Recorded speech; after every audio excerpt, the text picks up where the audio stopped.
Hello there, commanders, and welcome back to National Cap. We are in the second battle between France and Ukraine.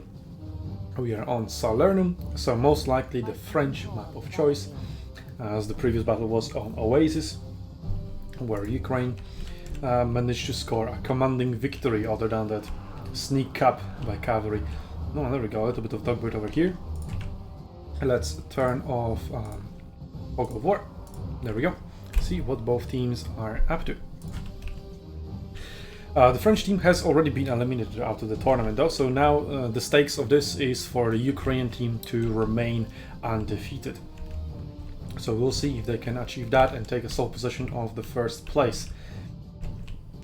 So we have the French team here in the city with archers, pikemen and some swords. C isn't really contested by neither of the teams. Triple phalanx here, fighting for the watchtower against Scipio cavalry, pushing them out and controlling the watchtower themselves, which is going to give the French team an advantage, as they definitely will need that view range advantage. Oh, here we go, Artian is here, playing repeating crossbows against another repeating crossbow player, but he's also supported by archers, so whoever controls that watchtower is going to be very important for the range duel. But the range units aren't really in each other's range, as the repeating crosses from the French team are not closing distance, even though they could. And instead, into shotguns, they're still probably at the edge of the vision of the Ukrainian team. Now the Ukrainian range units are pushing forward. Can they get a range on them? No, doesn't look like they have the range or the vision really. So the French team, okay, now they should be visible. They should be spotted by this unit of infantry. Yep, the volleys are going back and forth. There we go, an archer volley finds its way into the back of the repeating crossbows. And we still see a little bit of a stalemate, but now the watchtower has been flipped in favor. Oof. Okay, don't walk into melee engagement like that with range units. Yep, now the French team is paying a heavy price. The Ukrainian cavalry behind it. As I said, the watchtower has been flipped in favor of the Ukrainian team. Cavalry lines up the charge, largely misses. Oh, the French repeating crossbows stopped and eaten a little bit more of that charge than they should have. Okay, so Ukrainian team is definitely looking pretty well on top of that hill. C, nobody really cares about C. Not in a match between Ukraine and France anyway. And yeah, the French team is trying to push A, but they have encountered some pikes. Now they are bringing pikes of their own. Some swords have managed to find their way behind the front lines of the Ukrainian team. Now they're going to meet some dogs over there, so the dogs can prevent the flanking maneuver. There we go. But the other pikes, ooh, that is going to be a pike sandwich. Come on, do it. You know you want to do it. Do it. Do it. Do it now. Come on, use these pikes into a pike sandwich now. That would have been so funny, but either way, those pikes are very, very effective, poking the Ukrainian pikes to death. The dogs have managed to flank them from the rear, but they shouldn't really care about that. They are not going to get routed. They have fought the line. Oh, I'm severely disappointed by the lack of the proper sandwich in here, but the French team should be able to take control of A. And on the other side, he actually has not been taken yet by the Ukrainian team. They are definitely taking their time, just shooting the melee units with their ranged. Yeah, maybe a little bit too heavy on the range here. Their advance is actually slower because of that. C, now finally the teams care about it, as it has been unlocked. And, well, French sent only one unit, well, 2 units of Folksmen. It looks like Ukrainians will take it after dealing with the pikes, but the French have already taken A. They're already sending the reinforcements from A over to C, but French cannot contest. They are sandwiched themselves. Oh, the sandwich has been lifted. Come on, go contest, go contest, go contest. Well, it's only 1 unit capping, so it isn't that fast. 2 units now. But that might allow the contest. Come on, come on. Left flank. Will the French manage to contest? Nope. They're going to get surrounded, flanked, and C is going to get captured. The French team was a little bit too slow, a little bit not efficient enough at capping C. But the Ukrainian team needs to retreat from there now. They are also retreating from E. They have failed to capture it, which means the French team is actually ahead in points at the moment. They are controlling 3 out of the 5 points, and are looking to hold control over C as soon as it becomes unlocked. They're sending their archers and pikes over there. One of the units of pikes is already there. The forces of the Ukrainian team are tied in a big fight over on top of the hill, so they cannot really reinforce C either, unless they would also bring the pursuing units together with them there. So let's see, archers unprotected. Pike phalanx is going over here to A. Those archers are going to be undefended and just eaten by cavalry. And I think the French team is realizing that.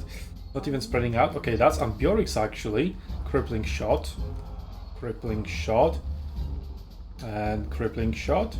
And the charge very wisely, not being used until the very last second. And now the charge. And the archers are dead anyway.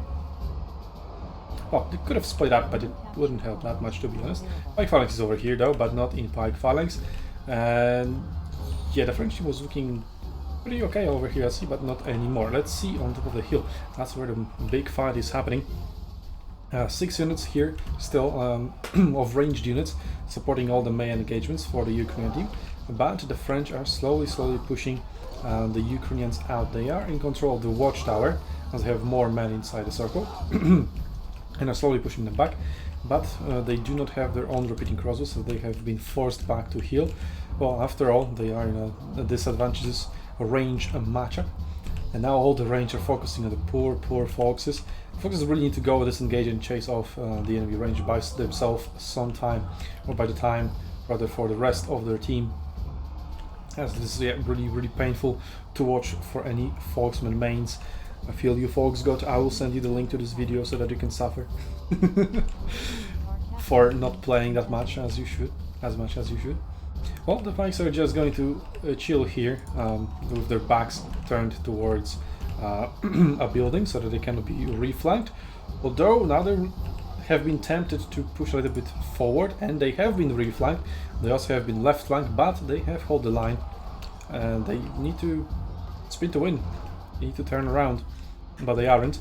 Ukrainian team is also launching a counterattack over here. They're dealing with the pikes on top of A with their own pikes. 2 pikes versus 1, so obviously 2 are going to win. The units in the city are getting routed and unrouted, but the Ukrainians have quite an advantage over here.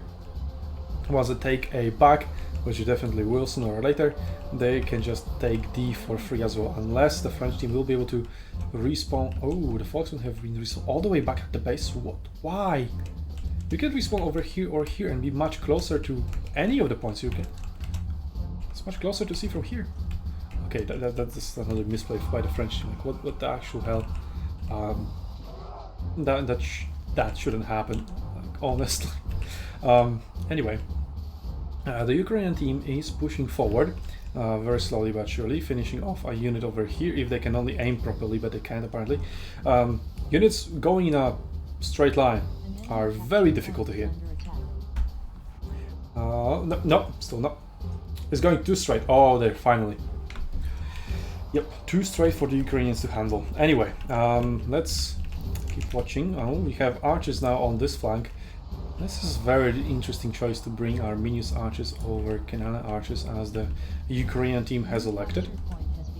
But the French team is regrouping its front lines that are they will need to face off against the ranged units, the 6 ranged units of the French team, sorry, the Ukrainian team, but the French team has 6 ranged units of their own.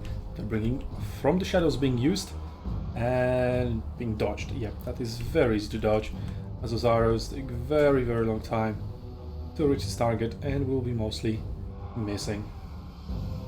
Yep. So yeah, all of you fanatics who are saying that, yeah, you just use from the shadows, it outranges and you win, yeah. You keep forgetting about that thing called dodging, somewhat, which is one of the biggest counters to the range meta. Speaking of counters, we do see counterattack here by the French and the Foxes that have respawned all the way back to the base, at the base, finally reached C. Now all they need to do is just flank and kill this Hannibal player. It has determination, but it is about to expire, so now they need to find a flank and kill off the last 5 remaining soldiers, but they are a little bit too slow with that, and the Ukrainians have managed to reinforce C with 3 additional melee units, and they're sending even more. The attack over on E is going quite well as well, although the ranged units have lost a little bit. using that. Now they do have watch eyes, so they have vision over here. Just probably the melee pressure from the French team must have caused them to retreat and lose HP bars. Some mishap might have happened, so props to Blinton for somehow winning that range duel. I'm sorry that I missed it. By the way, Blinton versus Arcan, SUNTZU versus SUNTZU matchup, very interesting. So, the Ukrainians, after healing up and repelling the Ukrainian advance over on E, they are now going to push ahead and try to contest B. They're still ahead in points, although they have lost both points they held in the city. So going from the advantage they held by holding 3 out of 5 points, now they're holding only 1 by, well, just being outplayed in the city, I guess. Oh, Pikes might be charged in the back over here. Let's see if that happens. Let's zoom in as a good YouTuber. It is not going to happen. Pike ranks already though, which just allows for another view charge to happen. Yeah, that is a bit of a miscalculation there by the French team. Another one actually. Okay, the Volksmen are trying to go back and heal. Wait, they're not even. Okay, why are you going here? The healing zone is gone for 1.5 minutes already. I have an idea. Maybe I'll get some interview after this battle with one of the French players, except I can't because we are commenting this from a replay rather than a live. But hey, I like the replay system actually. Like casting the tournaments from a replay makes it very convenient for me, right? Because I can just cast whenever I can, rather than having to comment every single battle on one particular day. So yeah, especially since it's a group stage and there's a lot of battles. But replays are absolutely perfect for that. So really good there on the Chinese organizers. Got to praise them for that as well. Also, that would allow 10v10, but you don't have to bother with like observers sucking up XP and spotting enemy units or whatever. So yeah, that's a good idea. But sadly, takes away a little bit of the live experience, watching and being excited, not knowing what is about to happen. Well, I don't know what is about to happen anyway, because I have purposely avoided getting any information about this tournament previously. Although some of that reached my ears anyway. Just passively. Very nice charge over here from the Ukrainian team, capitalizing on the French units being out of position together with their archers, so cavalry forcing and preventing the enemy ranged units from moving, as the allied range are closing in and shooting in there as well. The cavalry, well, could have retreated to heal up, but it is going to continue the advance. They need that cavalry to go over here to deny the healing zone.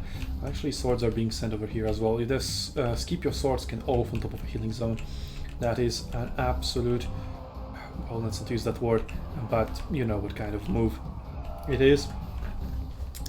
And no, it doesn't start with D, no. But anyway, the French team now has still 4 melee units with full HP around in the E area. They're trying to heal. Dogbird, hello?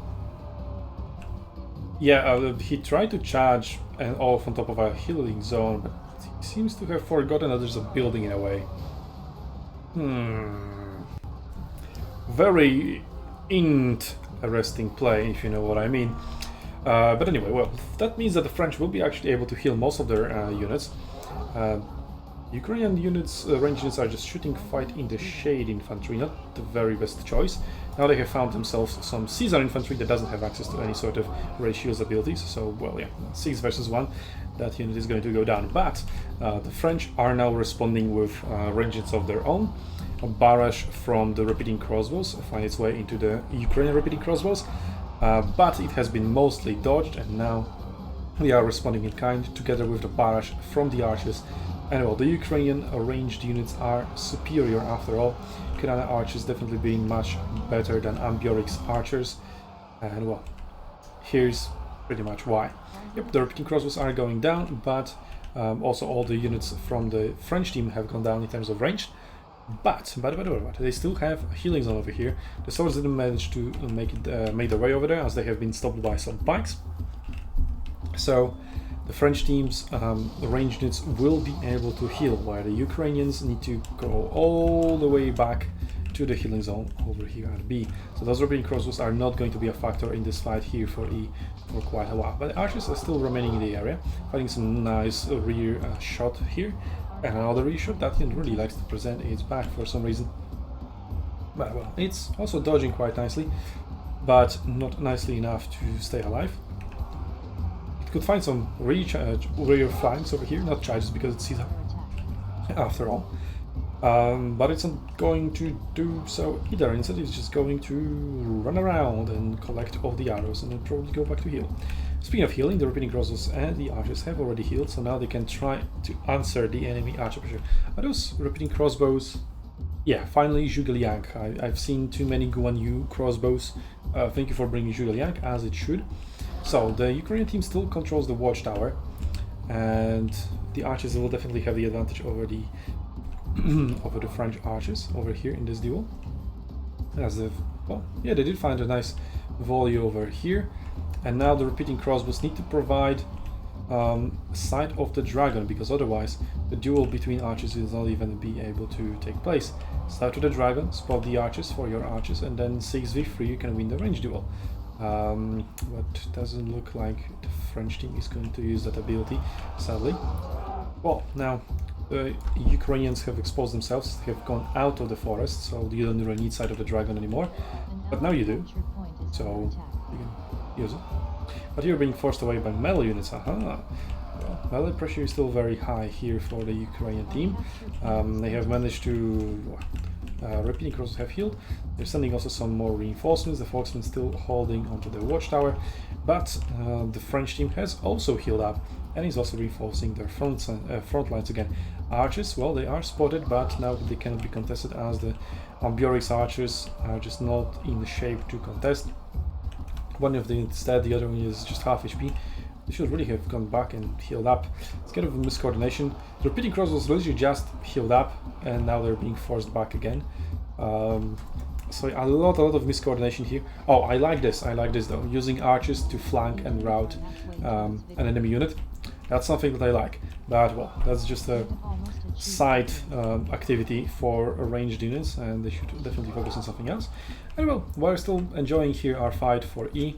C hasn't really been contested. D, well, again, not really. So yeah, this is definitely by far the most entertaining part of the battle, but the Ukrainians are going to make their way slowly but surely into victory. I mean, slowly. 4.5 points per second gained, so that's pretty good. Now 6 as D is no longer contested, so they're going to win in half a minute. Really nicely done overall. I mean, just a lot of French misplays, miscoordination, yeah, just mismanagement sort of.